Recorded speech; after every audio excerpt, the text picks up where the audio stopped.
Of 60 years of Walt Disney Imagineering is pleased to present Leave 'em Laughing, and we hope we do. Please welcome your host, Imagineer Dave Fisher.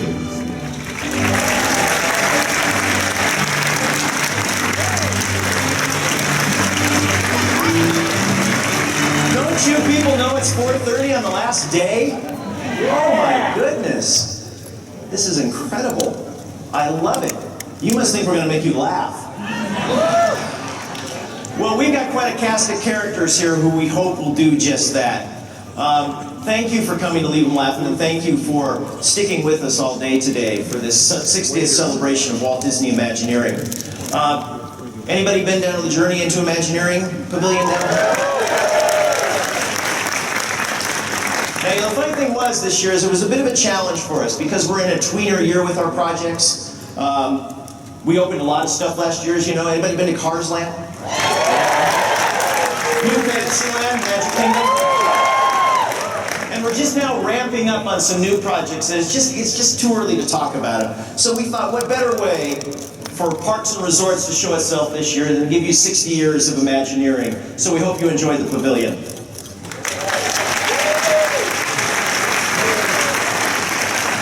We also had some bloggers online who were saying, you know what, they're using reverse psychology on us. We kept telling everybody we're not announcing anything, and they thought, well, that means they're going to announce something. So we thought instead of doing Leave 'em Laughing right now, we'd tell you about all the projects that were, no.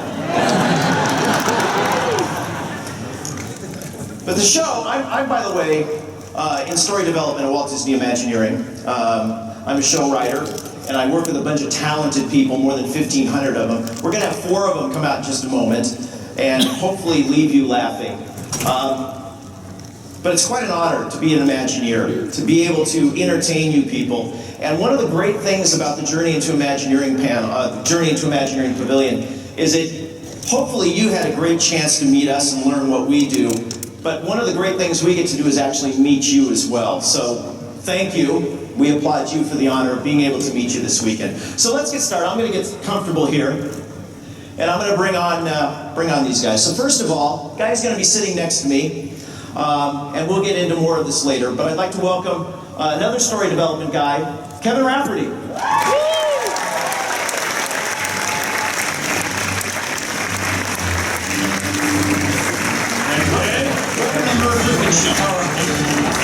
Cut the commercial. Yeah. Let's see if I remember who goes next. Oh, yes. Next up is a guy who, we'll talk more about these later, but a guy who started in animation and then came to Imagineering a little bit later on in his career, Mr. George Scribner.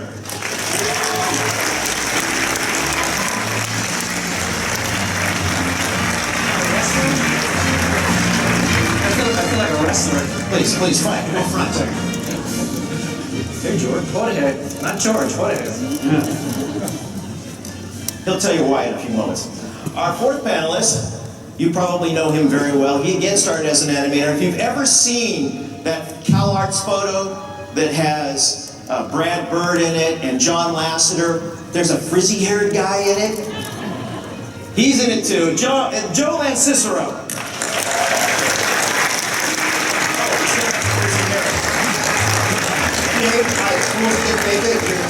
Your introduction went on so long, I almost had to go back and use the restroom again.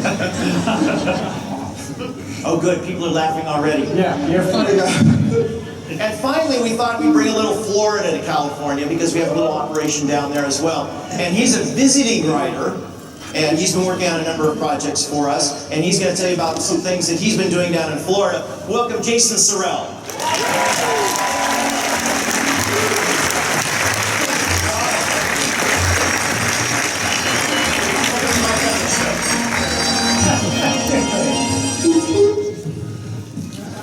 So we're going to talk a lot about stuff you've heard but never listened to. Because we really try and be funny, and we try and be funny not only with the words we do, but the music and the gags and everything else. But before we get into that, let's meet each of our panelists. Okay. Okay? So, by the way, Jason, how'd you get your start? I actually, you know, I feel like I'm on Sesame Street. One of these things is not like the others. You and I are kind of... Yeah. You know, it also occurs to me that if you get a mow haircut, we've got to Oh, that was a good one. Hold on. That's a lot of anything for a joke. You didn't know what kind of crowd. Stop it, nesting. It's the end of the last day of D23. We figured most of you are either a Disneyland drunk or in a bankruptcy hearing. Good one. That's amazing. What was that? So, Jason, I know you've written books, you've done a kind of... Just tell them. I think they know who you are, but... I actually got my start in live entertainment as a writer and director, and over the years wound up racking up enough credits to finally get hired by Walt Disney Imagineering. But most of my career it's been evenly divided between live entertainment and attractions, and it's been amazing. Excellent. Now the next four guys you're going to introduce you, two of them came out of animation. Wait. We got Jason, but there's four of us. Would you say the next four guys? The next four is just That's where you're right. which is 1, 2, 3, 4, because I'm going to include myself in this. Okay. He wasn't an accountant very Two well. of these. Now you know I went. Now Once I asked my accountant a question once, and he goes, "Look, George, just keep drawing. I'll take care of it." And that's why you're so broke. And that's why I'm broke, and I'm wearing a 5-year-old shirt. Excellent. So, two of the guys up here came out of animation. You two. And the other two guys, the California writers, one was a dishwasher and one was a sweeper. That's how you get to be a writer. Joe, where'd you come from? My mother's womb. Thank you. God love her. Where's the rim? Hey, anybody bring a rim shot? I think that was his So you got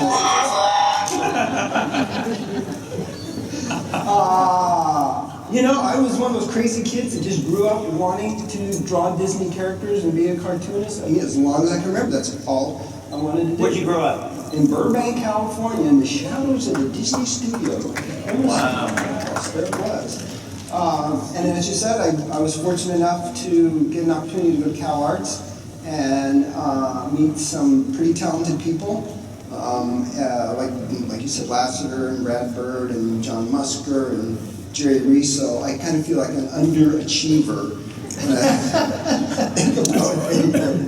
Underachiever, he heads up one of the portfolios of Walt Disney Imagineering. It's all relative in life. Anyway, so, you know, all I wanted to do was draw funny pictures, and got to do that for a while in animation, and through a series of circumstances, mostly because George didn't like me working on Oliver and Company, and he kicked me out, and I ended up across the street. Not really. He never showered.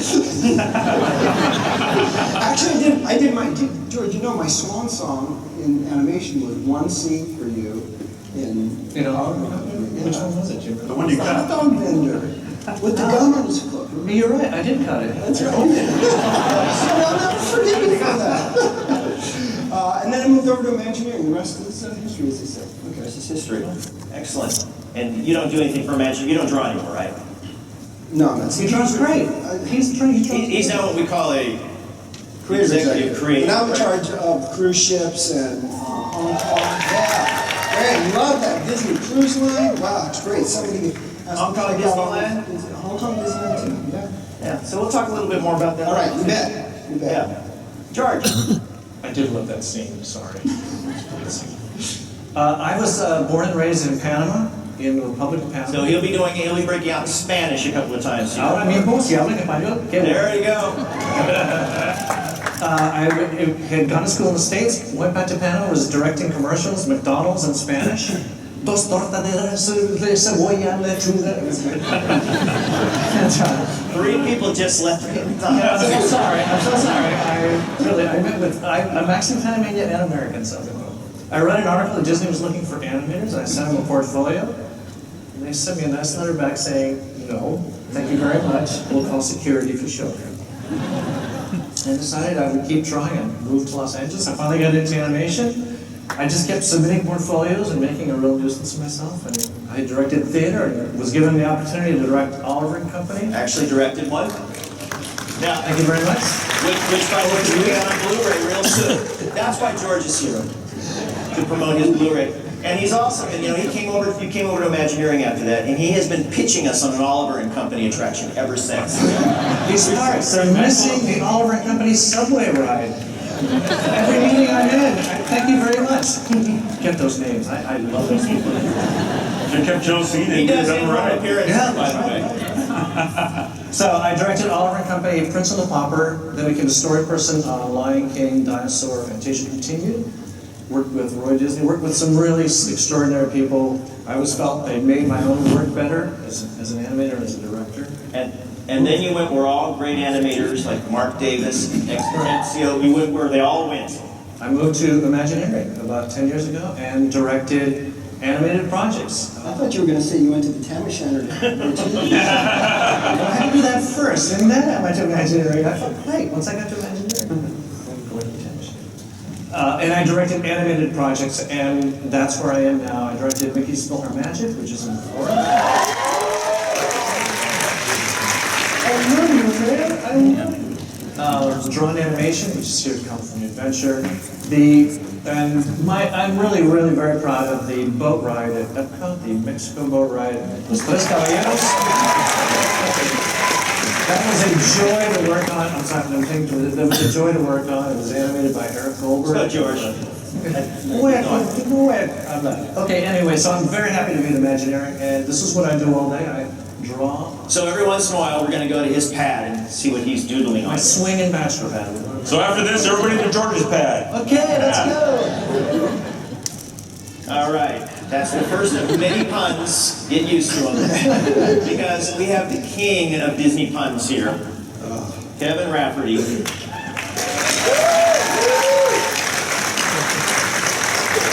Now, George has just taken all the credit for Mickey's PhilharMagic, but the idea itself and the script, there you go.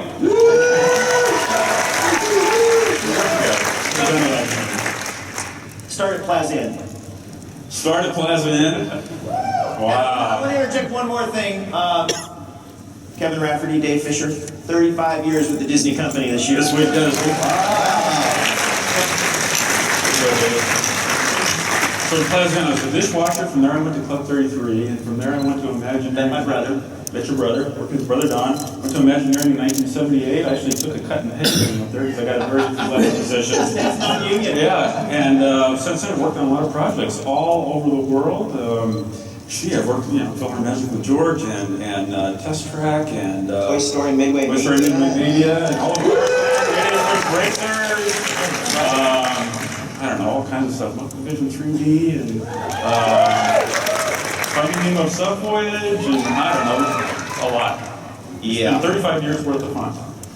Okay, so there they are.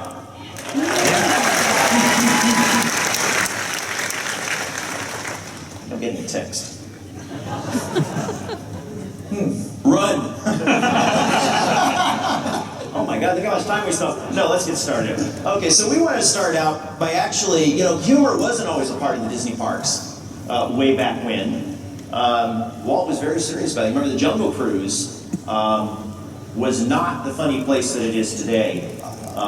In fact, it didn't become the funny place that it is today until the early 1960s when a certain gentleman came over from animation. And, Jason, you want to take up the story with Jungle Cruise? Yeah, actually, Mark Davis had just wrapped up work on 101 Dalmatians, and he was kind of in between projects. He was going to move forward with a project of his own called Chanticleer, which didn't get off the ground, so he was looking for things to do, and Walt had said, Mark, why don't you go down to Disneyland? It's been up and running for about 6 years now, but take a look at it and come back and let me know what you think. And Disneyland by then was already a runaway success, but it wasn't exactly a laugh riot, and that's what Mark reported back to Walt and said, I loved it, but one of the things that was missing is one of the key ingredients in our animated shorts and our animated features, and that's humor. And then Walt said, well, see what you can do with it, and that's where we got gags like what you see here with the Jungle Cruise and some of the gags that were added to the Mine Train through Nature's Wonderland. And Joe, you know a lot about arts early. Yeah, we have more pictures.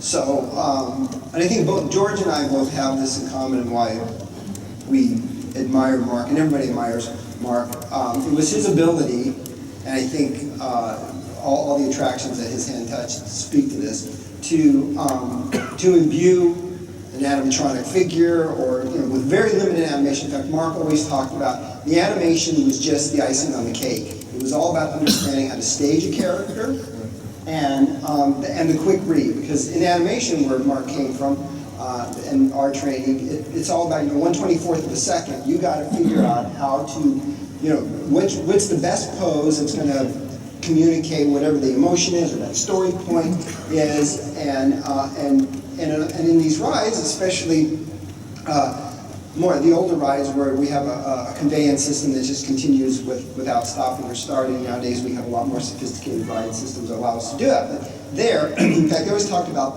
the billboard technique. The billboard technique, a lot of the old guys said, was about if you're driving down the freeway at 60 miles an hour, imagine a billboard and how quickly you have to communicate to people what's on that billboard, because you have just seconds, and they were masters, and even to this day, and you don't need any animation to get that. He's pointing at the people in the front row. Right here. Those guys there. You don't need any animation. You are awesome. Yeah, but that's Oh my God. Look at his body language. It's incredible.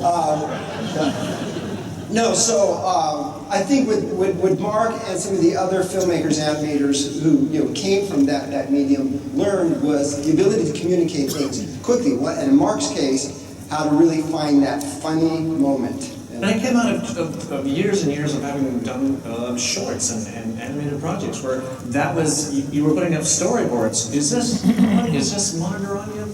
Or not yet? No, look, but you draw something. Will it show up? Let's take a peek at George's drawing pad. No, it's right there. All right, well, I can just go. Can't you see it, folks? It's right there. Can you see it? Oh, there we go. Okay, George. An expert. So it was the difference between, here was a gag that I had come up with where Donald was on top of Mount Vesuvius, and Vesuvius goes off and burns him with a hot dog in his hand. And he goes up there to Mount Vesuvius to make a charred hot dog. Well, it doesn't read from the front. The master of somebody like Mark Davis was understanding that a gag reads from the side, that things read in profile. And these guys were masters at it. I mean, like to Joe's point, it had to read really, really, really quickly for the gag to pay off. Especially since, we're all it's about the brevity of storytelling on our attractions. We can have a 4-minute, a 5-minute, and an 8-minute attraction, so you have to cram as much in there as you possibly can. Including hot dogs on fire. Including hot dogs on fire. So is that like Etch a Sketch now? You shake it. Yeah, I just shake it because it's incredible. Now, with the Jungle Cruise, though, we know that Jungle Cruise has these moments that just read like the Lost Safari, that's getting the point in the end.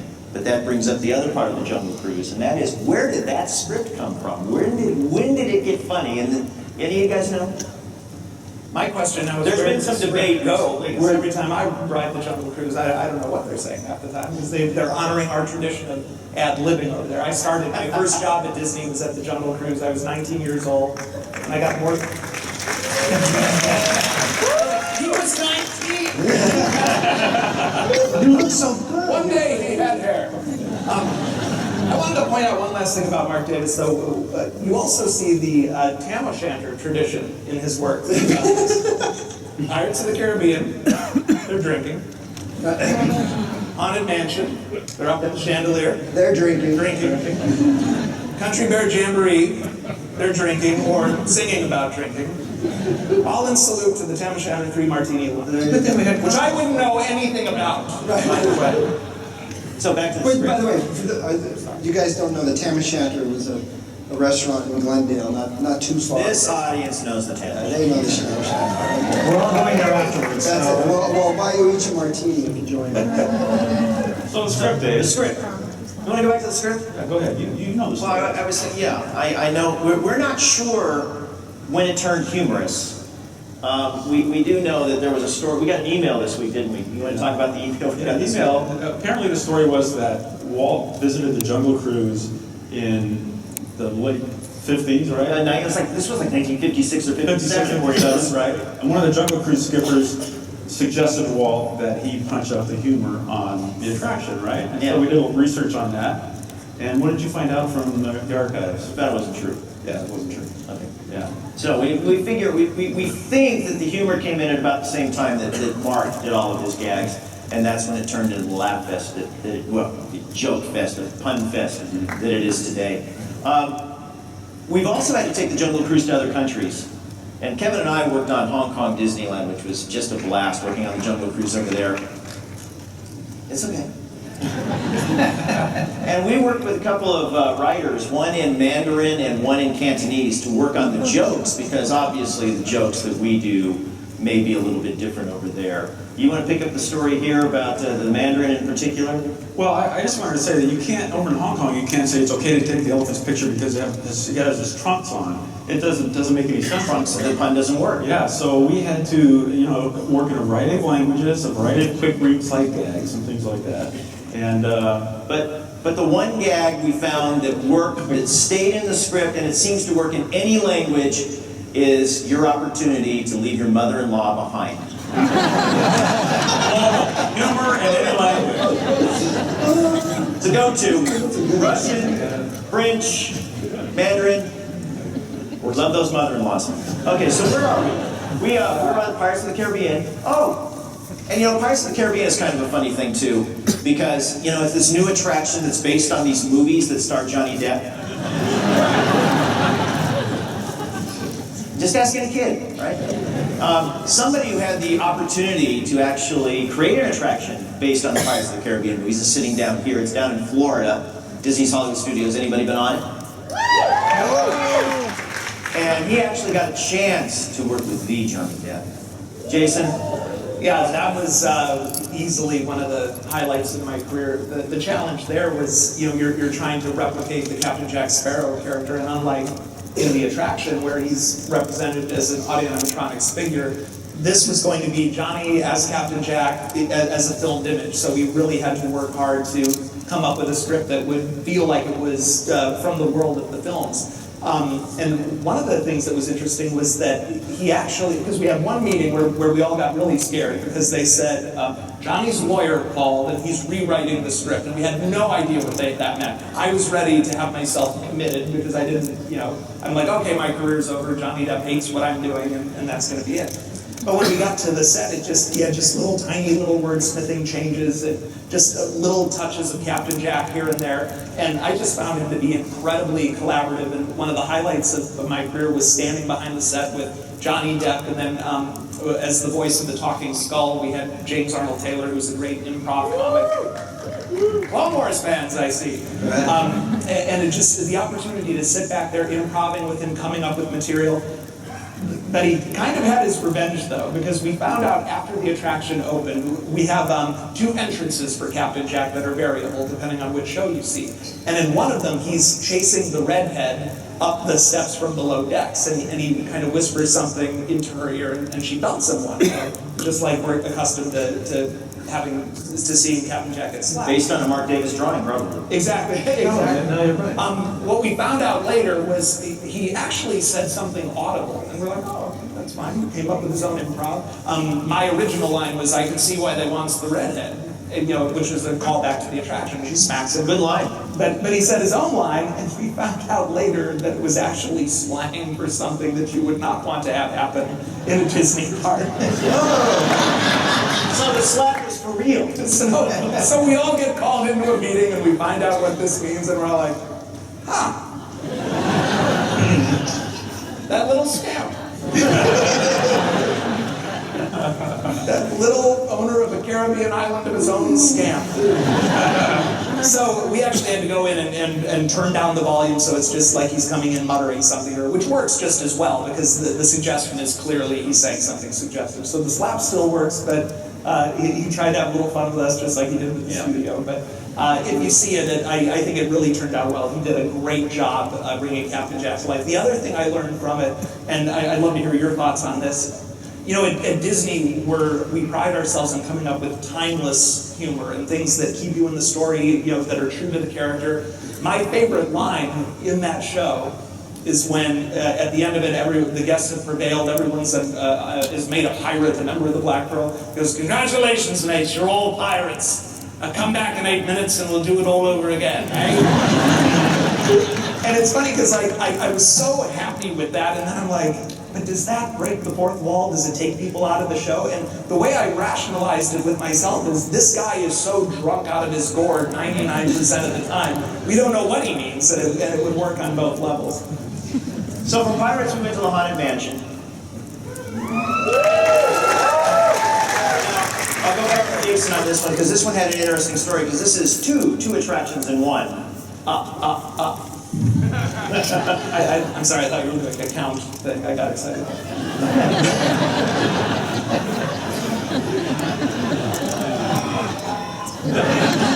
Where did you get that? Because I confused one of these. I'm sorry, Dave. I'm sorry. It was two attractions in one. It's like, I'm sorry, that's all the time we have. Good night, everybody.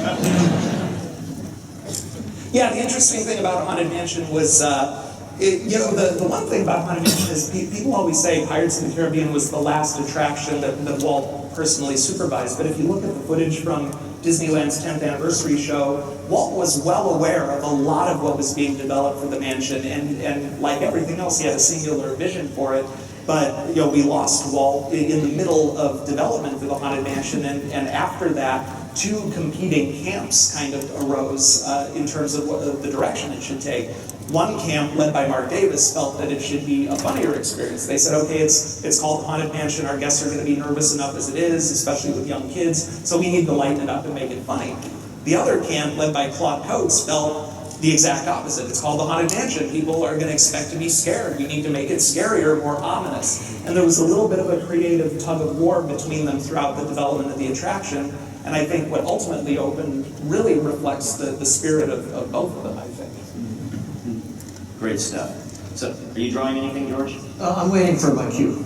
You can draw anytime you want. Now, I see something interesting. I'll. Any requests? He'll draw for whatever. So then, moving through the 60s into the 70s, we had the World of Motion, getting into the 80s, which introduced another animator to our stable, and that was Ward Kimball. And then the next footage we have, we were debating whether to cut this out. Why don't we just run that? Oh no, not again. Just as I thought. Somehow, this silly bird trips the emergency system every time he comes in. And I think he knows the laugh's on us. Anybody know? Oh, that was hysterical. That bird had just come from lunch at the Tam O'Shanter. What attraction is that from? Mission to Mars, right. So we were going to cut it out because we really didn't have anything funny, and somebody said, well, the footage is funny itself, so we left it in. Okay, moving on. Wrong. Yeah. That's how it took flight. Yeah. So moving on to the Michael Eisner years. Nothing funny about that.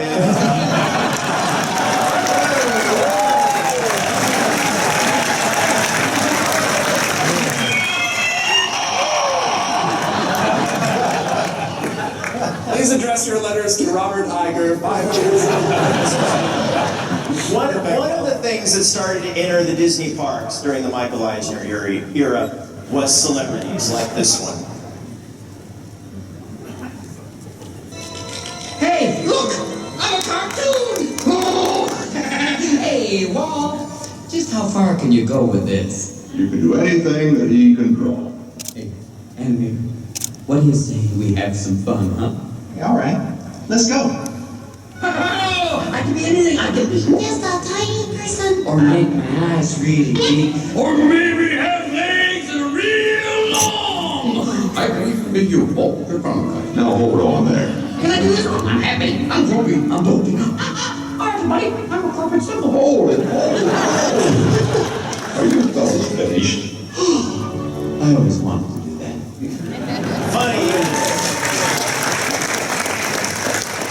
Okay, let's cut to George's pad. You always think you're really coming up with an original gag. Similar to these. Is this visible? It's up there, it's up there. So I was directing Tony and Selma, the voice of Donald Duck. We were doing a session, and I was describing this gag of Donald Duck carrying a bunch of luggage and a crab on his tail. We thought it was hilarious.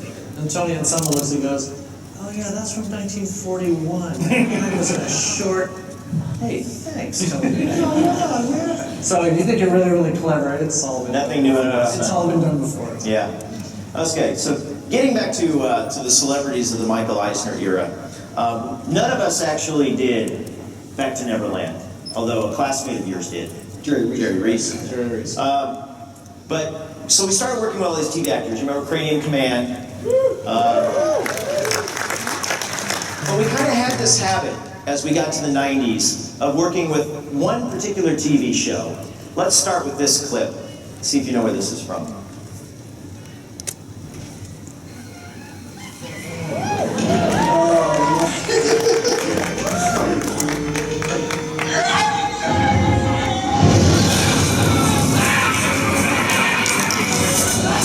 See? We discovered fire! And we're really on our way!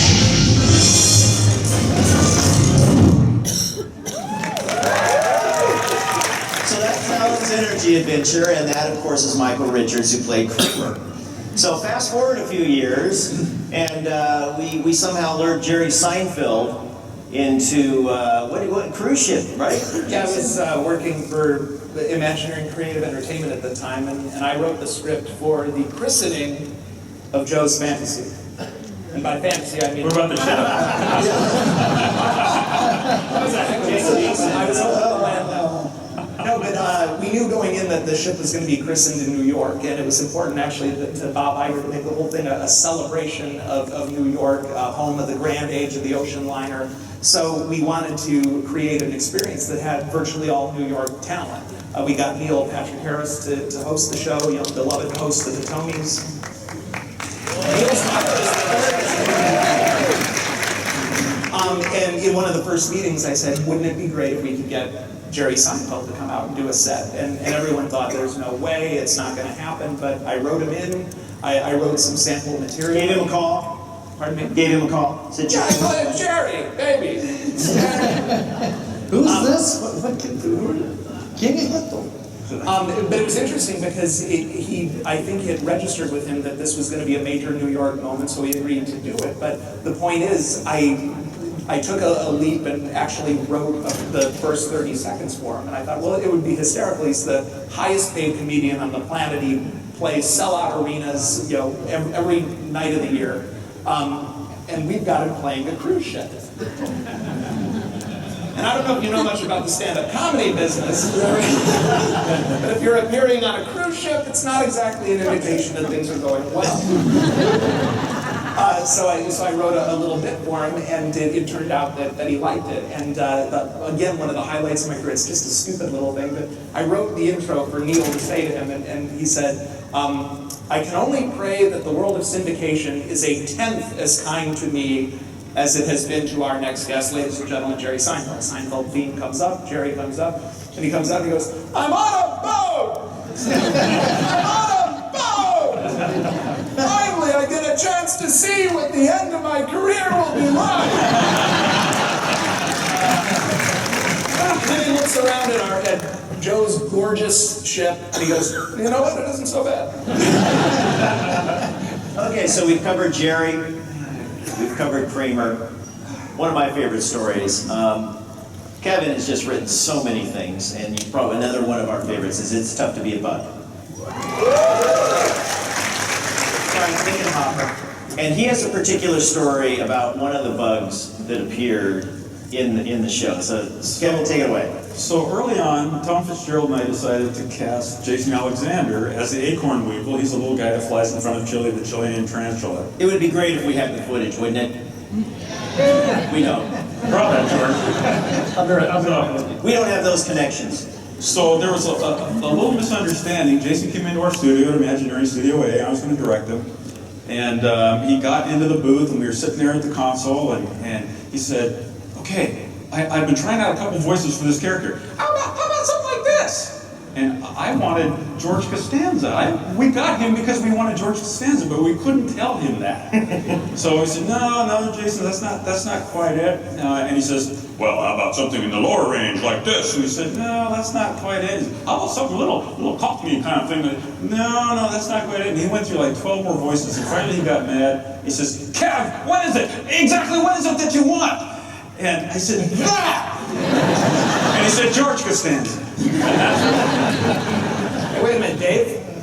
I think I'm getting a text. It's from Julia.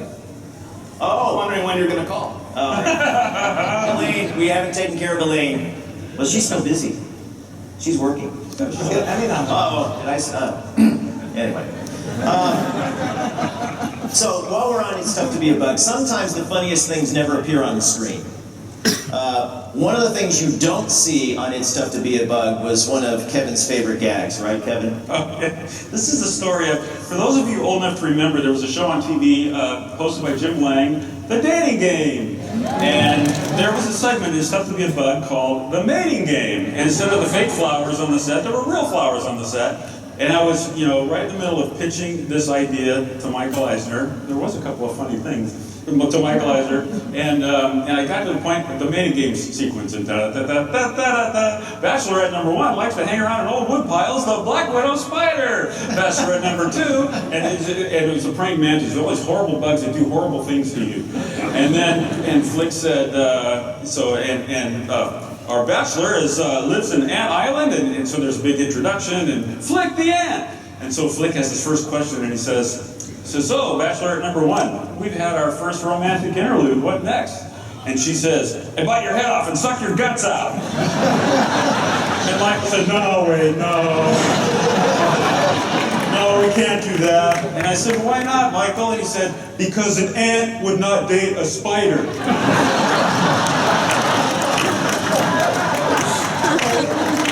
Talking animals. Of course. Yeah. I love how he zeroed in on that particular point. That's just absurd. I'm amazing I didn't get that note during making Oliver and Company. A dog can't talk to a cat. But you directed it, had you? I thought we'd be on the sequel, the 4th version. A dog can talk to a giraffe. My theory is, and I don't know if the rest of my panel agrees here, but logic has killed more great gags. Whenever I hear logic in a meeting, I get a rash. I leave the room, so I'm a big fan of logic. All right, let's switch gears. While we're on Kevin, I thought if anything dragged here, we're actually moving pretty good, guys. Yeah, you're awesome, man. Yeah, I thought maybe we could read the Comedy Warehouse show script. You guys remember the Comedy Warehouse? Kevin wrote a song for the Comedy Warehouse. Kevin, hit it. Well, I want to set it up though, Dave. I want to say, I want to set it up with, the show is about a family that went to Walt Disney World and all their encounters. We had a cast that played different cast members, and one of the person that sang this song was an attraction host on Spaceship Earth. And so, and with all due respect to my dear friend Richard Sherman, it is the song called Super Conscientious Friendly Disney World Employees. Okay, I see if I remember it. So the verse goes, I work up at that silver golf ball they call Spaceship Earth. One day a lady waiting there decided to give birth, and everyone around they were all so relieved because they'd all been waiting there since it was first conceived. Oh, super conscientious. Ladies and gentlemen,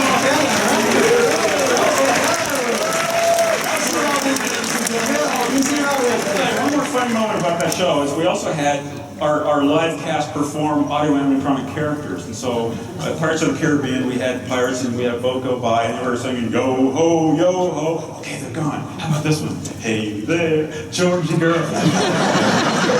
The show didn't last long, but boy. Yeah, it's right here on page 7. Okay.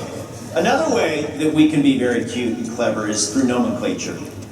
Right? Right. And this dates back, to, if you've been through the Journey into Imagineering Pavilion, we have a little fun with Walt Disney with things. Walt had a tendency to say things, and Marty Sklar even had some fun. Back in the 1960s and 1970s, you might remember there was a shop at Disneyland called Rings and Things. And everybody, what a silly name for a shop, Rings and Things. Well, that was Marty and the Imagineers making a little fun of Walt and having a shop in that name.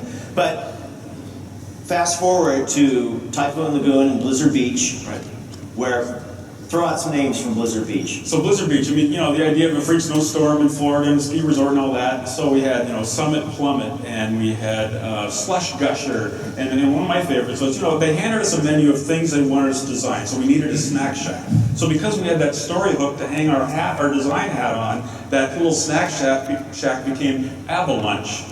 And of course, Avalanche inspired and informed the design. And so it was. So once you have that story, it informs every one of the gags and the names in the park and the attraction you're working on. Which is a long way to get to our next slide, which is for a little mini golf course. Right next to us. That was worked on by Joe Lanzisero, Kevin Rafferty, and Robert Fulcher. And it was so under the radar, no one knew what we were doing. The three of us just walked ourselves in the room and had fun. And that's the result of three crazy guys having fun.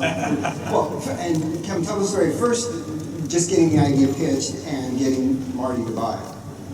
Well, which story about when we were on the back end of the trailer and Marty walked by and we said, hey, we have an idea, that one? Yeah.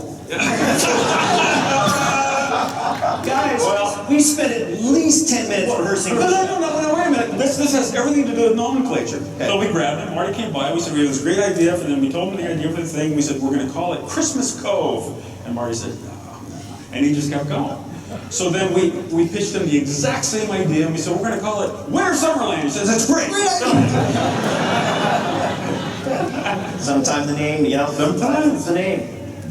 So we actually got a few slides on this one. We did, and we had so much fun with and Kevin and involving myself. Because what would Santa do in Florida? And then this whole idea, I think Kevin, was your idea of the elves and the Winnebagos. Right, and it was they vacation in the off season, right? Where else would they go but Florida? And this was a lot of fun with classic Disney storytelling with going back to Mark and all those guys, just having to set things up visually, and because there's no dialogue, there were some sound effects, and just so coming up with the basic idea, and then how many things you can riff on. What happened when it only took you one stroke to get in the hole? What happened? Yeah. Hole in one. Oh yeah. Oh yeah. That's right. Holy smokes! I think this was a Kevin gag, which is it would be funny to put a snowman in Florida. Well, you know, Joe, the fun challenge of that was, you know, the way you designed all the holes, you and Robert, is they all had to be playable. That's right. Right? But everyone had to be a quick read Small gag. They detail. all had to be playable. Yeah, like the little ribbon on the package was a little loop thing that went around and all that. So. Are you going to draw something besides Donald Duck? No, but I have a good story about it. All right. So I have another story about Bryce Clark. The George. This is very, very quick. Most of the work I do is animation-based and concept work. That's mostly what I did. So we thought a really funny idea for an attraction would be a live host combined with animation, and the live host would interview animated characters. We thought it was a screen. So the first guest was going to be the Beast. But the Beast had moved on. The Beast was now doing summer stock in New Hampshire. But the host was like, well, come on, Beast. Like, could we throw some wolves at you? Could you eat some wolves? Come on, just tear them up. You know, I'm doing Shakespeare now. I'm doing Proust. I really, those were older days. We're pitching this to Marty Sklar. We thought it was the funniest thing. We were laughing. This is so funny. Which is yeah. We thought it was great. And the Beast is like, you know what? I really don't want to do this anymore. You know, I'm going to be doing Follies next week. That was the past. At the end of the pitch, Marty Sklar goes, "That's the worst idea I've ever seen in my life. Start over. Okay, we'll start over." So you never know. You think you're hilarious, and you never know. So let's go to an idea that actually made it. Oh, excuse me. I actually have a fun Donald Duck quick read bad pitch story. Okay, you get This happens a lot. You're deviating from the script, I am deviating from the script in classic Jungle Cruise fashion. How many of you have been to Saratoga Springs Resort in Florida? And you've seen the Donald Duck with the water jug off by the That's not the way that gag was originally supposed to go. One of our brilliant artists in Florida, Dave Minicello, and I had conceived a gag for the water play area where we wanted to have Donald Duck looking really angry, rising up and down on a column of spring water with the jug off to the side as though he went to go get the water and it went off and got him. And it's in my mind, and George, you can tell me, both of you can tell me if this is true. Classic cartoon gag, right? He's on his back, and the thing. Especially if the water's hitting his butt. Exactly, which is the perfect setup for how this pitch did not go well. So we're sitting there pitching to Wing Chao, who's this brilliant architect, originally from China, who's been in our country for a long time and yet hasn't quite lost the accent. So we're sitting there, we're pitching our hearts out going, and Wing, he goes to get his fresh Saratoga Springs spring water, and it goes off and it hits him right in his behind, and he's rising up and down and he's furious, and the thing is off to the side, and you're just pitching our hearts out, and he's just sitting there staring at the storyboard, and dead silence after we're done. And he goes, no.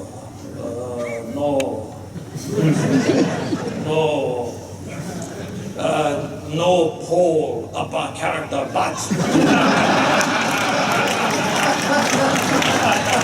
The room is dead silent because it's filled with executives and they're just happy to let us hang. And he didn't say butt, by the way. No pole up character butt. And then I look at Dave and go, well, that's why he's upset. So let's go to another place where there are no poles up characters' butts. That would be Mickey's Toontown. So how many of you have heard this?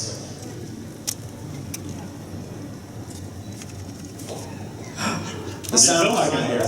Still not gonna hear it. Calling Toon Unit 1. This is Toon Unit 1, over. Be on the lookout for Roger Rabbit, over. Roger! That's right, Roger. Roger! This is Roger. Did somebody call me? Over.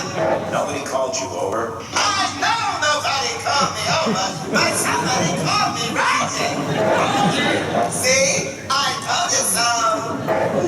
You have reached the Toontown emergency phone line. If an anvil has been dropped on your foot, please dial 1 now. If your eyes have bugged out, dial 2. If you've been hit by a ton of bricks, dial 3. If you've been clobbered with a frying pan, please dial 4. If you've swallowed an ironing board, dial 5. If your lips are stuck to a vacuum cleaner, please dial 6 now. If you've ingested an excessive amount of hot sauce, dial 7. If you're caught in an electrical outlet, dial 8. If the safe has landed on your head and you're seeing birdies when you're supposed to see stars, dial 9. If nothing has happened to you, get off the phone! Thank you. Your call will be answered in the order in which it was received. Have a nice day. Yay!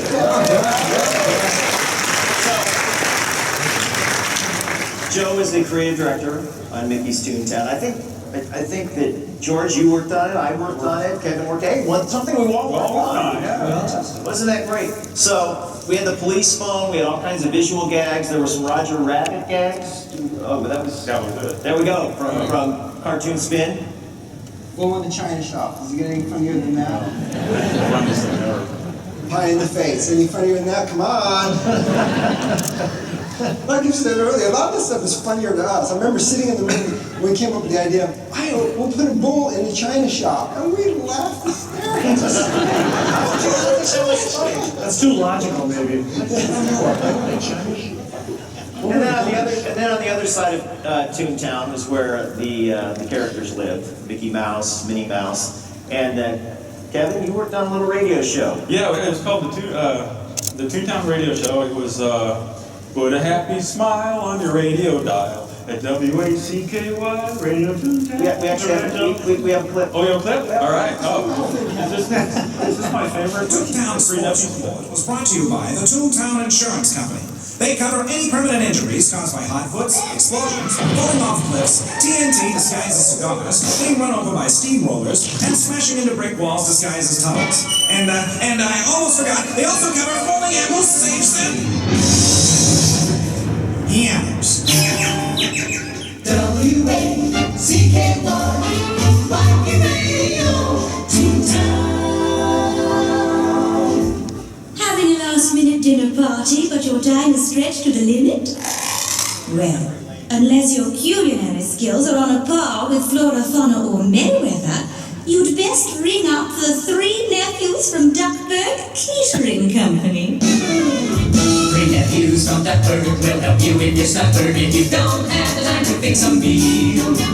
They'll do all the cooking without you even looking, so call them for a booking, what a deal. Your guests, they will love ya, they'll put you high above ya, their taste buds will shout out, ooh-la-la, ooh-la-la. So put on your favorite tux, leave the cooking to the Ducks, 3 nephews from Duckburg. Yes, friends, it's so simple. And if you're in a hurry, don't worry. The 3 nephews from Duckburg Catering Company is fast and efficient. All you have to do is ring them up and say 3 nephews, deliver an entire banquet and step on it. Try Dewey and Dewey and Dewey's Ratatouille. Their Swedish meatballs really hit the spot. Yeah.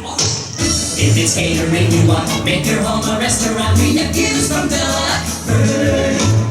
You're tuned to Wacky Radio, WACKY, Mickey's Toontown. People actually write this stuff.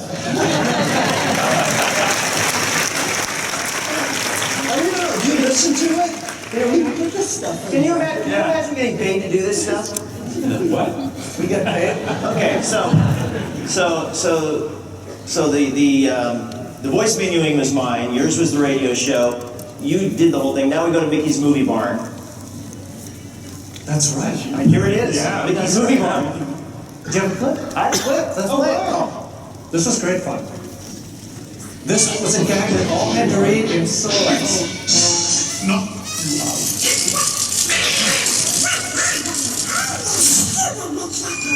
Don't worry, no problem here. Hey, Don, get out of that projector. You'll fix it. Go on. Hey, Don, get out of there. The show's about to start.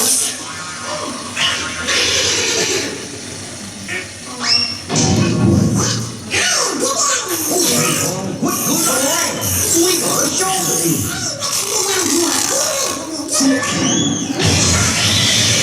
So George, how did you come up with the idea for this?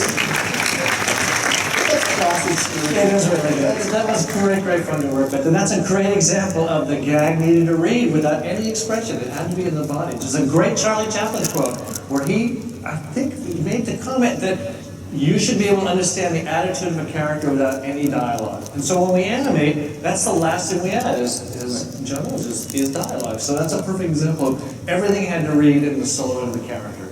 And it's my pet theory that you cannot do too much damage to Donald Duck. So you can't. I've now directed him in 7 or 8 projects, and we have eviscerated, set him on fire, run him over. It's funny. It's just... Yeah, no, he likes it too. He seems to bounce back. So let's quickly run through some more character stuff. Here's some cruise line stuff. That this was all George. We had an opportunity to do we called it our stretching room. It's the main elevators in there, and it really you really can't understand how funny it is because George had to make each gag work whether the elevator was going up or going down. So if you study what's going on here, in some cases, you'll see, for example, like imagine if.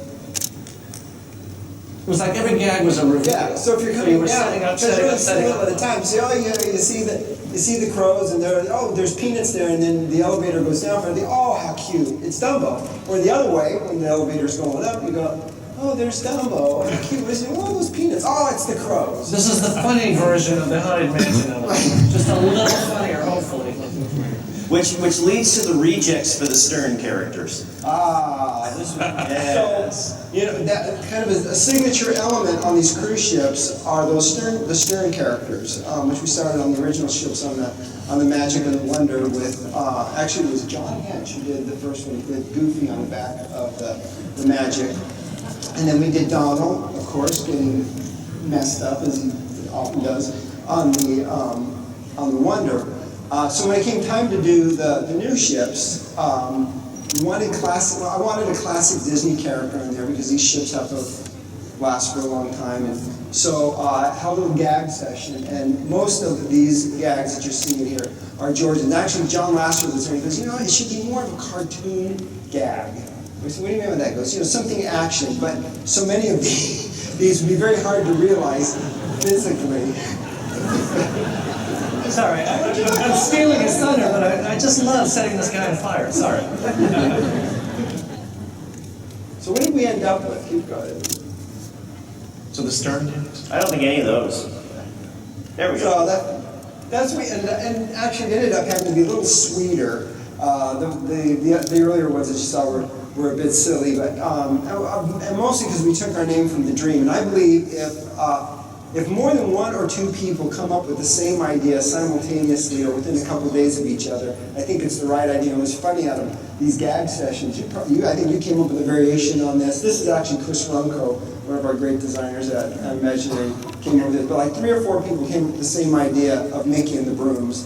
I said, I better pay attention to that. So we'd all been out the night before drinking. That's right. So I think we came up with the same. So George did all that work, and we used somebody else's drawing. So the other, I was in therapy for years. The other drawing, when I got in the cruise ship, Where are you pointing?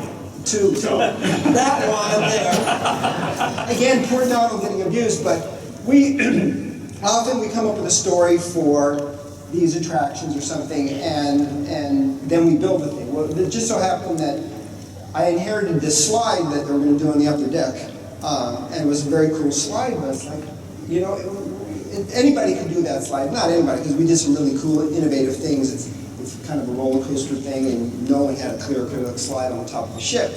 I said, it needs something funny, it needs a good name, whatever. So of course, my first thing to do is pick up the phone and call Kevin Rafferty. Kevin, we're doing this slide. So of course the next day, I get 25 names, and the funny one being, or they're all funny. The Aqueduct. So just to show, and so working backwards, then we started going, Aqueduct. So Donald Duck, of course, and then we came up with this whole backstory that the nephews built the slide, and if you've been on this slide, we did a little storyboard there that explains the whole thing. And then we just wanted to add one more little funny touch, and what's funnier than the duck, who was supposedly in the slide there, he gets launched out and actually gets stuck in the side of the funnel. And it's a complete throwaway. If you're on the ship, anybody here been on the Dream? You gotta look for it, but he's there. The duck part is stuck in the side of the funnel. Which is just like Mickey's Philhar Magic, so we like doing that to Don. Well, in fact, we stole the mold from Mickey. We like that almost as much as lighting him on fire, which is what George has done yet again. Okay. That's all I do. Go to George's pad. George. It's my entire career. There it is. When in doubt, light him on fire. I love this character. So I heard the name John Lasseter, which has led to some great new attractions that we've been working on, our partnership with Pixar. None more so than Toy Story Midway Mania. And as you know, one of the best audio animatronics figures we've ever created is Mr. Potato Head, voiced by a certain Don Rickles.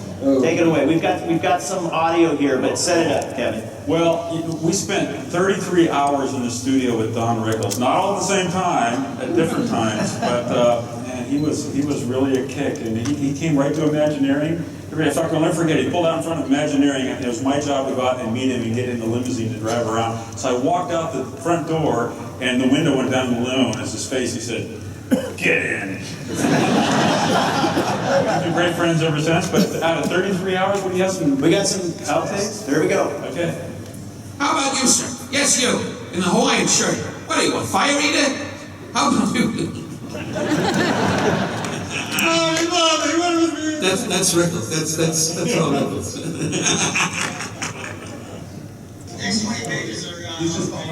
The next 20 pages, you got to get a dead mummy to sit here. Yes, you in the Hawaiian shirt. Get yourself a pineapple on a stick and get out of here. Yes, you. I had to laugh at that one myself. Once in a while, I make me laugh. I love that. Pineapple on a stick. Really? Okay, great. This last time I went home and I couldn't. Why are you talking like that? Why? I said, two potatoes, some potatoes, six potatoes, four. She says, what aren't you doing because of you? No, one potato, two potatoes, three potatoes, six potatoes, something. I think that's funny. And you got in a boat, don't you think that's funny? You're like robots. You did know it. You think it's funny, John?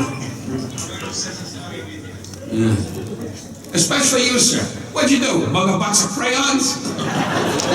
The kids are going to be staring at this. I'm laughing at this stuff. I think it's funny. I don't want to be in the park when they're staring at us. Well, it's going to hide behind a tree and say, it's Rob. He's the one that kept saying the vial of the tree. I'm laughing at this, but I can't believe it. You're a funny guy. Did you ever do stand-up?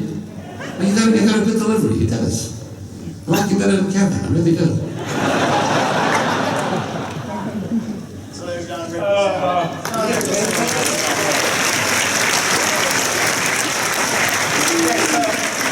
One of the things we'd like to do here is jumping forward to another favorite of ours, which is Cars Land. It has an attraction called Mater's Junkyard Jamboree. And a couple of things here. One is a funny story about how one of the songs came to be. Yeah. I was walking backstage before the land was open with John last year. He had some family members. And I wrote the theme song to Mater's Junkyard Jamboree. Here we go, tractors with the we'll make the trailers twist to that one. So he says, Kev, you gotta sing them your song, you gotta sing them your song. So I started singing the song, and I forgot the lyrics. And halfway through, I'm going something, something, something, something, and he just started cracking up. He goes, we gotta do that. We gotta have Mater do that. He forgets the lyrics. And so I flew. So the fun thing about it is, I flew to Omaha, Nebraska, into the studio, and said, just forget the lyrics, something, something, dadgum, whatever, just have fun with it. And we played the underscore of the track, and he just, at one take, it was hilarious. Here it is. There's some folks say that I always find it before to get place to place. Man, I don't remember the words. Dadgum, dadgum, dadgum, dadgum, dadgum, some, some, some, some, some. Some, dadgum, dadgum, dadgum. Cares will fade away. Just leave dadgum, dadgum, dadgum, dadgum, dadgum. Some, dadgum, dadgum. Welcome to Radio Spring. Take it, girls.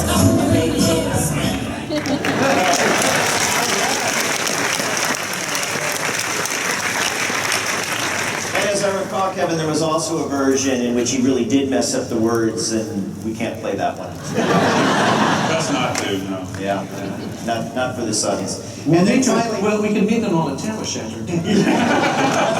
Martine had to see And then finally, there was something that Kevin has always wanted to do, which was to actually have a joke button. Oh, yeah. I actually talked Disneyland operations into, on the operating console, to have a joke button. First time ever, where if the load took a little bit longer on the Mater Junkyard Jamboree, they could hit the button and Mater would say a joke. And so I took 2 pages worth of jokes up to Omaha, and he nailed all the jokes. Here we go. One of them tractors just got a letter from his girlfriend. I didn't have the heart to tell him it was a John Deere letter. What would you call my friend Finn McMissile if he lifted weights for a long time? Finn McMuscle. What do you get when the Pokemobile's tailpipe backfires? Holy smokes! One time I wasn't paying attention and crashed right into Sally's motel. You know what happened? I got a concussion. I'm really laughing. There were people actually mouthing the joke. What is it with you people? In the immortal words of William Shatner, get a life. Sorry. We love you. So guys, we're almost out of time. Got anything else you want to say? Make them laugh. Excellent. You got to go to the bathroom. And I got to go to the bathroom. Anybody else? Anybody else got to go to the bathroom? Well, anyway. So we are out of time. We hope we've entertained you. We hope we've made you laugh just a little bit.